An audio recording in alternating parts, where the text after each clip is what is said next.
দিন দিন হচ্ছে পরকীয়াটা বেড়ে যেতেছে, ছেলে হোক মেয়ে হোক কেউ সহ্য করতেছে না। ইন্ডিপেন্ডেন্ট হয়েছি, আমরা নিজেরটা নিজে করতে পারছি, আমরা আমাদের উপর কোনো অত্যাচার নির্যাতন আমরা সহ্য করি না। ঠিক আছে, যেখানে আমাদের সম্মান নেই, যে সম্পর্কে বিশ্বাস নেই, ভালোবাসা নেই, আমরা সে সম্পর্কে থাকতে পছন্দ করি না।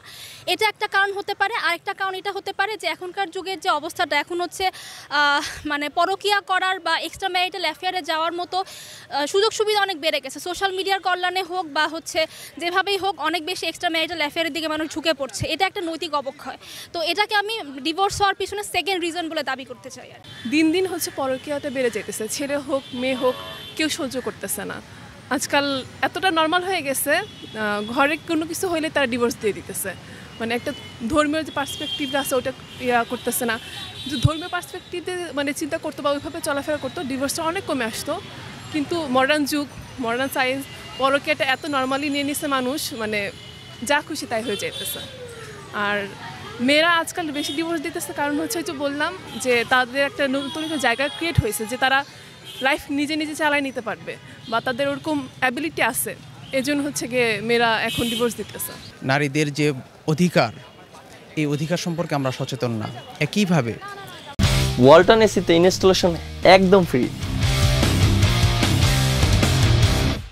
নারীরাও এটা বুঝতে চেষ্টা করেন না যে পুরুষের কী অধিকারগুলো আছে, তাদের কি প্রয়োজনগুলো আছে, সেটা বুঝতে চেষ্টা করেন না।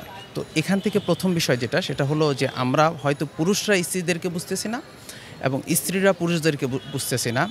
ঠিক এই কারণটাতেই, এই জায়গাটাতেই মূলত ডিভোর্সের হার বেড়ে যাচ্ছে এবং মনে করা হচ্ছে, এবং যারা ডিভোর্স দিচ্ছে, তালাক দিচ্ছে, তারা মনে করতেছে আমরা মুক্তি পাচ্ছি, কিন্তু আসলে তো মুক্তি না, সেটা তো আরেকটা যন্ত্রণার শুরু হচ্ছে মাত্র।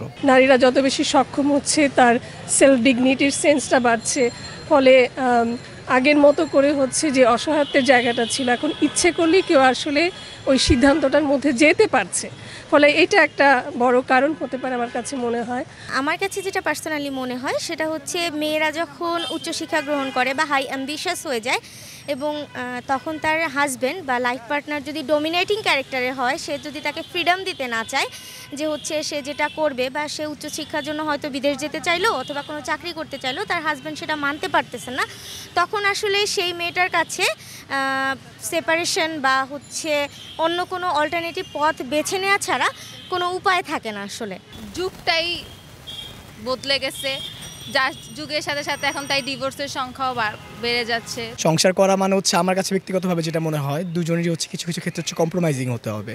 কারণ সবার নানা রকম স্পেয়ার থাকে, নিজের ব্যক্তিগত একটা স্পেস থাকে, অনেক কিছু তো অনেক কিছু হয় না অনেক সময়। তো অনেক ক্ষেত্রে হচ্ছে আপনার এই ব্যাপারগুলো হচ্ছে কম্প্রোমাইজিং একটা ফ্যাক্টর নিয়ে আসতে হয়। কিন্তু যখন এই কম্প্রোমাইজিংগুলো হয়ে ওঠে না এবং দুজনের মেন্টালিটি একসাথে মিলে না, তখনই তো হচ্ছে তাদের মাঝখানে একটা কনফ্লিক্ট সিচুয়েশন তৈরি হয়। এবং আমি মনে করি কনফ্লিক্টিং সিচুয়েশনের আলটিমেটটাই হচ্ছে আপনার ডিভোর্স।